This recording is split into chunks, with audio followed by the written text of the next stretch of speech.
മൊയിൻകുട്ടി വൈദ്യര് കിട്ടിയ പാട്ടുപാടും. താനതിന്തന താനതിന്ത താനതിന്ത താനതിന്ത താനീന്തോ. നാദാപുരം പള്ളിയിലെ ചന്ദനക്കുടത്തിന് 4 മുഴം വീരാളിപ്പട്ടു വേണം. തുളുനാടൻ വല വേണം, തുളിശ്ശേരി വള വേണം, മാല വേണം, അത്തറ് വേണം, മൈലാഞ്ചി വേണം, കയ്യിൽ മൈലാഞ്ചി വേണം. പാട്ടുപാടിയിൽ നിങ്ങൾ എന്താ എനിക്ക് തരുന്ന വെച്ചാൽ എല്ലാം തന്നോട്ട് വന്നോട്ട് വെച്ചിട്ടാണ് പാട്ടുപാടി തരുന്നു മോളെ. എല്ലാവരും വന്നിട്ട് എന്തെല്ലാം തരുന്നതെന്ന് മറന്നു പോകണ്ട. ലൈക്ക് സബ് ഇതെല്ലാം മറന്നു പോകണ്ട വെച്ചിട്ടാ. അതിലൊരു കുറക്ക എനക്ക് വന്നു പോയി. ഞാൻ വിചാരിച്ചു ഉണ്ടല്ലോ കുറച്ച് ഒരു മനുഷ്യനാണ്. എല്ലാവരും എന്നെ പഞ്ചാരിച്ച് ഹെൽപ്പ് ചെയ്യുന്നുണ്ട്. ഓദ്യ ശിവ വലിപ്പോൾ ജഗു പോയോ എന്ന് പറയുന്നത്. സിനി എന്നാൽ ഈ പഞ്ചാരടി എന്ന് പറയുന്ന മോനെ എനക്കറിയില്ല അത്. ഗുഡ് നൈറ്റ് അമ്മൂമ്മേ എന്ന് പറയുന്നുണ്ട്. ചന്ദ്രമതി വ്ളോഗ് പോട്ടെ എന്ന് പറയുന്നുണ്ട്. ശിവ വലിപ്പോൾ പല്ലും കൊണ്ട് വന്ന ആൾ പോയി തോന്നുന്നു. അത് പല്ലും കൊണ്ട് അപ്പാടന്നെ പോയി തോന്നുന്നു. ശിവ വലിപ്പോൾ ചന്ദ്രമ്മോ ഗുഡ് നൈറ്റിന് മുരളി ഉണ്ണിക്കുട്ടനെ 2 ദിവസമായാലും കാണാതെ. ഞാനും ഇന്ന് കരണ്ടില്ലേനും തീരെ, അതുകൊണ്ട് വരാൻ പറ്റിയില്ല മോനെ. ഇന്നലെ രാത്രിക്കേ പോയതാ. ലൈക്ക് 42 പഞ്ചാര എന്ന് വെച്ചാൽ നാദാപുരം പള്ളിയിൽ ചന്ദനക്കുടത്തിൽ ശിവ ചേച്ചി കേട്ട് പഠിക്കുമെന്ന് പറയുന്നുണ്ട്. മുരളി ഹായ് അമ്മേ എന്ന് പറയുന്നുണ്ട്. ഈ കോശിഷ്ന സെറ്റ് ഹായ് എന്ന് പറയുന്നുണ്ട്. ഈ കോശിഷ് കാത തക്കുന്ന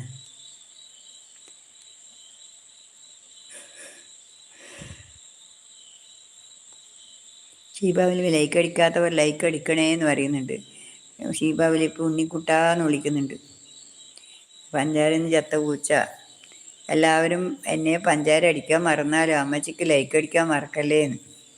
അത് ശരിയാണ്. ഒരു പഞ്ചാര കുഞ്ചു കൊണ്ട് ഇടാം. പിന്നെ കുഞ്ചിയമ്മക്ക് 5-6 മക്കളാണ്, കുഞ്ചിയമ്മക്ക് 5 മക്കളാണ്, പഞ്ചാര വിറ്റു നടന്ന കുഞ്ചു. പിന്നെ അയ്യോ ദേശം കിട്ടുന്നില്ലല്ലോ. പഞ്ചാര വിറ്റു നടന്ന കുഞ്ചു, പിന്നെ കിട്ടുന്നില്ല. പാവം അമ്മ പാട്ടുപാടി എല്ലാവരെയും ഉറക്കുന്നു എന്ന് പറയുന്നുണ്ട്.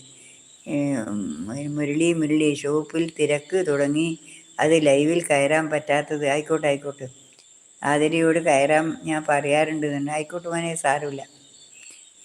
എല്ലാ സമയത്തും എല്ലാവർക്കും ഒരുപോലെ പോകാനാവുക. അമ്മ നന്നായി പാടുന്നുണ്ടല്ലേ എന്ന് പറയുന്നുണ്ട്.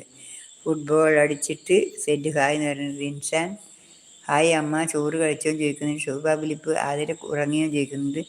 മിഷാൽ VS മെസ്സി ഫാനല്ലേ അമ്മൂമ്മ എന്ന് പറയുന്നത്. മെസ്സി ഫാനല്ലേ ചോദിക്കുന്നുണ്ട്. രാജീവ് വ്ളോഗ് ഹായ് അമ്മയെന്ന് പറയുന്നുണ്ട്. ഉണ്ണിക്കുട്ടൻ ആതിര കിടന്നു, എൻ്റെ ഷോർട്സ് കണ്ടോ ചേച്ചി എന്ന് പറഞ്ഞു. ഞാൻ ഇന്നത്തെ കണ്ടില്ല, ബാക്കിയെല്ലാം ഞാൻ കാണുന്നുണ്ട്. രാജീവ് വ്ളോഗ് ഇന്ന് പിന്നെ കറണ്ട് ഇല്ലാത്തതുകൊണ്ട് ഏടിയും പോയിട്ടില്ല. എന്തുണ്ട് അമ്മേ എന്ന് പറയുന്നുണ്ട്. പഞ്ചാര നിന്ന് കത്ത പൂച്ച. ഷീബ ചേച്ചിക്ക് അറിയാം പഞ്ചാര അടിയെന്ന് പറയുന്നുണ്ട്. മതിയാ, അത് ശരി. രാജീവ് വ്ളോഗ്സ് വിശേഷങ്ങൾ എന്ന് പറയുന്നുണ്ട്. പിന്നെ ഉണ്ണിക്കുട്ടൻ രാജീവ് ഏട്ടാ എന്ന് വിളിക്കുന്നുണ്ട്. Rajeev vlogs like 45. Rajeev vlog അമ്മക്ക് സുഖം തന്നെയല്ലേ? അതേ മോനെ, അതെ സുഖം തന്നെ. രാജീവ് വ്ളോഗ്സ് ഹായ് മുരളിച്ചേട്ടാ എന്ന് വിളിക്കുന്നുണ്ട്. ഉണ്ണിക്കുട്ടൻ രാജീവ് ഏട്ടാ ലൈവ് എന്ന് പറയുന്നുണ്ട്. ലൈവ് കഴിഞ്ഞു ചോദിക്കുന്നുണ്ട്. ഷീബ ഫിലിപ്പ് ഇന്ന് കണ്ടില്ല ഉണ്ണിക്കുട്ട, കാണണം എന്ന് പറയുന്നുണ്ട്. മിസ്ബ ഫാത്തിമ ഗുഡ് നൈറ്റ് അമ്മ എന്ന് പറയുന്നുണ്ട്. മുരളി ഉണ്ണിക്കുട്ടൻ ഞാൻ ലൈക്ക് അടിച്ചിട്ടുണ്ടായിരുന്നു കേട്ടോ എന്ന് പറയുന്നുണ്ട്. റീന വ്ളോഗ് അമ്മയുടെ രാമായണ വായനയെല്ലാം ഞാൻ കേട്ടു എന്ന് പറയുന്നുണ്ട്. അതെ, ആ കേട്ടിനാ സന്തോഷം. ഇന്ന് വായിക്കാൻ പറ്റിയില്ല മോനെ. ഇന്ന് ഇടുന്നത്ര നാളെ രാവിലെ കൊണ്ടുവന്നിട്ട് പോകണം ഉണ്ടെങ്കിൽ. രാജീവ് വ്ളോഗ് ഒത്തിരി സന്തോഷം എന്ന് പറയുന്നുണ്ട്. രാജീവ് വ്ളോഗ് എൻ്റെ ലൈവ് കഴിഞ്ഞു ചേട്ടാന്ന് പറയുന്നുണ്ട്. ഓ, രാജീവിന് ലൈവ് ഉണ്ട് അല്ലേ? ഞാൻ അറിയില്ല. അത് എത്ര മണിക്കായിട്ടുള്ള എൻ്റെ സമയത്തല്ലാണ്ട് നിനക്ക് വരാൻ പറ്റുമല്ലോ മോനെ. അല്ലെങ്കിൽ പിന്നെ വരാൻ പറ്റില്ലല്ലോ. ഡെസീന രാശി ഹായ്